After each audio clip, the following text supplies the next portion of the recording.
Vietnam हा देश अत्यंत सुंदर अशा प्रकारचा देश आहे. प्रचंड मोठा सागरी किनारा या देशाला लाभलेला आहे आणि आपल्या देशामध्ये ज्याप्रमाणे वैविध्य आहे त्याचप्रमाणे तुम्हाला व्हिएतनाममध्ये देखील अतिशय सुंदर अशा प्रकारचं वैविध्य या ठिकाणी आपल्याला बघायला मिळतं. ईशा टूर्सने व्हिएतनाममध्ये देखील ऑफबीट सहली केलेल्या आहेत. आजपर्यंत हजारो पर्यटकांना ईशा टूर्स व्हिएतनामला घेऊन गेलेला आहे आणि त्यामुळेच ईशा टूर्सच्या व्हिएतनामच्या सहलींना पर्यटकांची पहिली पसंती असते. आज आपल्याबरोबर व्हिएतनामच्या संदर्भात बोलण्यासाठी ईशा टूर्सचे संचालक श्री आत्मारामजी परब हे आहेत. नमस्कार.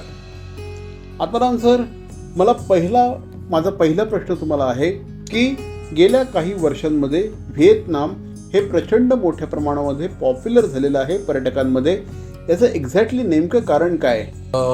एकतर सर्वसामान्यपणे आपल्या भारतीय पर्यटकांना ज्या गोष्टी लागतात त्यातल्या ज्या महत्त्वाच्या 4-5 गोष्टी असतात. फॅमिली टुरिझम जेव्हा आपण करतो तेव्हा सगळ्यात महत्त्वाचा मुद्दा असतो तो म्हणजे त्याची कॉस्ट. तर कॉस्ट इफेक्टिव्ह डेस्टिनेशन नक्कीच आहे. त्यानंतर चांगल्या गोष्टी ज्या का आपण गोष्टी बघायला जातो आपण त्याच्यामधलं नेचर आहे, कल्चर आहे, तिथलं हिस्ट्री आहे, अनेक वेगवेगळ्या ॲक्टिव्हिटीज आहेत, अम्युजमेंट्स आहेत वेगवेगळ्या प्रकारच्या.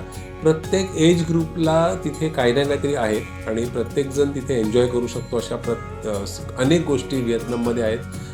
भारतातल्या महत्त्वाच्या 4 मुख्य शहरांमधून डायरेक्ट फ्लाईट्स आहेत. तीसुद्धा एक महत्त्वाची बाब आहे आणि खूप स्वस्तात शॉपिंग करता येतं.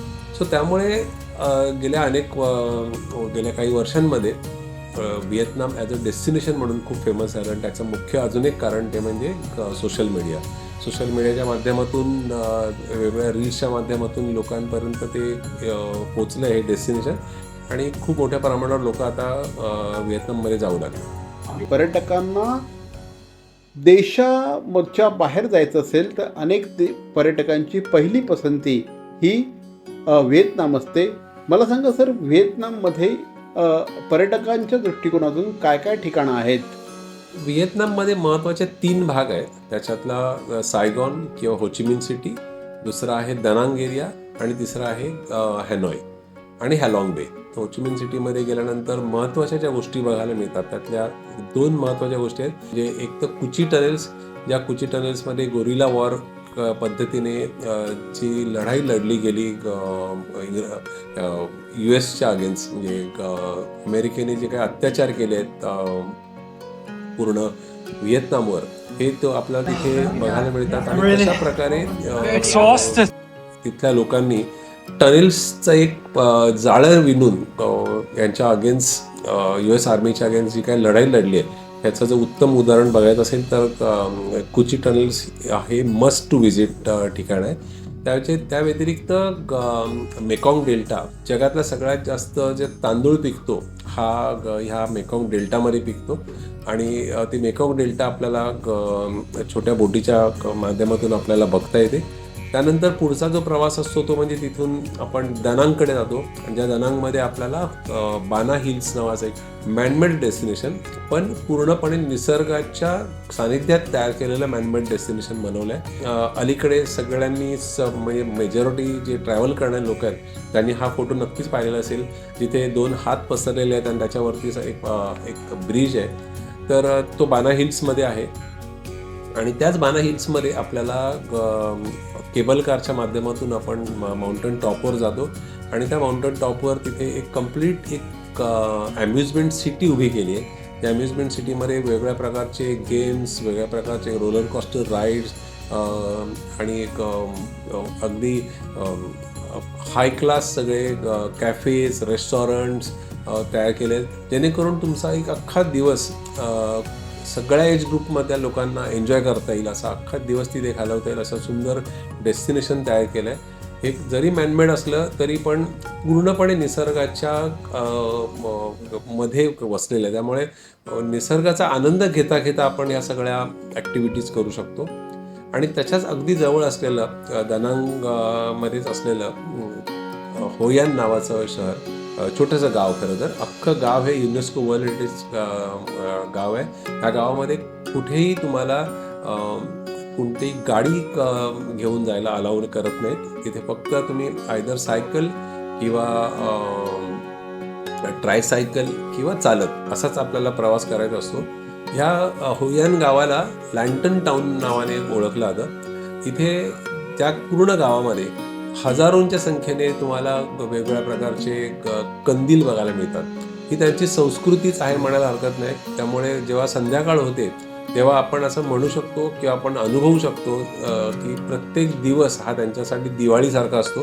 कारण हजारोंच्या संख्येने हे दिवे प्रत्येक घराच्या समोर, मार्केटमध्ये किंवा दुकानं, हॉटेल सगळ्यांच्या समोर शेकडोच्या संख्येने लँटन लावलेली असतात आणि खूपच हे बघण्यासारखं एक ठिकाण आहे. आणि तिथे एक शॉपिंग मात्र नक्की होते, ती म्हणजे हे लँटन्स विकत आपण घेतो. बेसिकली या शॉपिंगमध्ये जेव्हा तुम्ही बाय चान्स दिवाळीच्या आसपास गेलेला असाल तर इथून येताना तुम्ही तुमच्या फॅमिलीला किंवा फ्रेंड्सना तुम्ही काही भेट द्यायची असेल तर सगळ्यात सुंदर भेट म्हणजे तिथले मिळणारे लँटन. आणि तिथे इतरही अनेक गोष्टी आहेत. तिथे अजून एक सुंदर शो असतो, मेमरी शो नावाचा एक शो असतो. तो शो जर बघाल तर तुम्ही म्हणजे खूप अद्भुत लेवलला त्यांनी तयार केलेला आहे. साधारण एक 2 तासाचा शो असतो. त्याच्यामध्ये तुम्हाला तिथलं कल्चर तुम्हाला खूप जवळून बघता येतं आणि त्याच्यामध्ये त्यांनी टेक्नॉलॉजीचा वापर करून हा एक शो तयार केला आहे. त्यामुळे तो मस्ट टू विजिटमध्ये तो एक गोष्ट बघण्यासारखी आहे. त्यानंतर आपण पुढे जातो. विमानाचे प्रवास आहे ते सगळे, म्हणजे मधले छोटे छोटे विमान 1-1 तासाचे, म्हणजे हो ची मिन सिटीवरून दानांग साधारण 40 मिनिटाचा प्रवास. दानांगवरून मग हॅनॉयला आपण पुढे जाऊ शकतो. हॅनॉयमध्ये गेल्यानंतर आपल्याकडे 3-4 वेगवेगळ्या गोष्टी आहेत की ज्या मस्ट टू विजिट आहेत, करायलाच हव्या. त्याच्यामध्ये एक सगळ्यात फेमस असलेलं ते म्हणजे हॅलॉंग बे. जवळजवळ 17,000 छोटे छोटे आयलंड असलेलं एक सुंदर ठिकाण, युनेस्को वर्ल्ड हेरिटेज साईट आहे ही. आणि तिथे आपण एक ओव्हरनाईट क्रूजमध्ये राहतो आपण. आणि त्या ओव्हरनाईट क्रूजमध्ये राहून या सगळ्या आयलंडमधून आपण फिरून एक खूप सुंदर दिवस आणि संध्याकाळ आपण तिथे आपल्या फॅमिलीबरोबर घालवू शकता.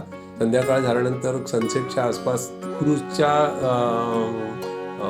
डेकवर बसून जे काय तुम्ही निसर्ग अनुभवता, चारी बाजूने ते छोटे छोटे आयलंड अनुभवतात, तो ती खरंच अवर्णनीय गोष्ट आहे. तिथे त्याच बोटीवर राहून तुम्ही कॅनोईंग किंवा तुम्ही फिशिंग, देन काही छोट्या छोट्या काही केव्ज आहेत, त्या केव्जमध्ये आपण व्हिजिट करू शकतो. त्यामुळे हॅनॉयमध्ये गेल्यानंतर हॅलॉंग बेची व्हिजिट ही 1 नाईट 2 डेजची ही क्रूजवरची व्हिजिट इज मस्ट.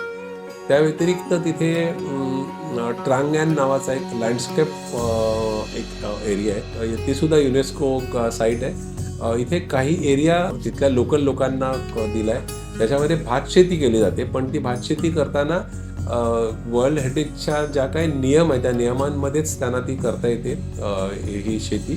आणि तो अख्खा दिवसाचा जो प्रवास आहे, या प्रवासामध्ये अनेक आपल्याला तिथल्या मॉन्युमेंट्स बघायला मिळतात. तिथलं नेचर तर त्याचं नावच लँडस्केप कॉम्प्लेक्स म्हणतात त्याला. त्यामुळे अतिशय सुंदर लँडस्केप्स आपल्याला तिथे बघायला मिळतात. व्हिएतनाम शॉपिंगसाठी देखील खूप लोकप्रिय आहे असं मी ऐकलेलं आहे सर. कारण अनेक वस्तू तिथे आपल्याला खूप चांगल्या रेट्समध्ये मिळतात. या व्यतिरिक्त अजून काही गोष्टी आहेत तिथे आपल्या हॅनॉय शहरामध्ये. त्याच्यामधलं शॉपिंग एक महत्त्वाची गोष्ट आहे. पण त्या शॉपिंगच्या व्यतिरिक्त अजून एक खूप छान जागा आहे जी अलीकडे सोशल मीडियामुळे फेमस झाली आहे. ती म्हणजे ट्रेनचा रूट आहे. छोटीशी ट्रेन आहे आणि दोन्ही बाजूने प्रचंड वर्दळ असलेली वस्ती आहे आणि त्या वस्तीच्या मधोमध ट्रेन जाते. आणि जेव्हा ट्रेन नसते त्या ठिकाणी त्यावेळेला तिथे शॉप्स लागलेले असतात, रेस्टॉरंट्स असतात. त्याच्या व्यतिरिक्त सुद्धा अनेक गोष्टी आहेत. सापा व्हॅली आहे तिथे बघण्यासारखी, ही सुद्धा खूप सुंदर आहे. किती दिवसांची ही टूर असली पाहिजे, पर्यटकांना काय सांगाल? परिपूर्ण ट्रॅव्हल एक्सपिरियन्स जर घ्यायचा असेल तर Vietnam is the must visit place. हे सगळं करायला साधारण विदाऊट सापा व्हॅली साधारण 7 रात्री 8 दिवसाची टूर केली तर तुम्ही हे सगळ्या गोष्टी व्यवस्थित कम्फर्टेबली बघू शकता. तर मंडळी, ईशा टूर्सच्या या पर्यटनाच्या सिरीजमध्ये आज आपण व्हिएतनामबद्दल बोललो. तुम्हाला जर का व्हिएतनामच्या सहलीबद्दल अधिक माहिती हवी असेल तर आमच्या क्रमांकांवर संपर्क साधा, आमच्या वेबसाईटला भेट द्या. आमच्याशी बोललात त्याबद्दल धन्यवाद.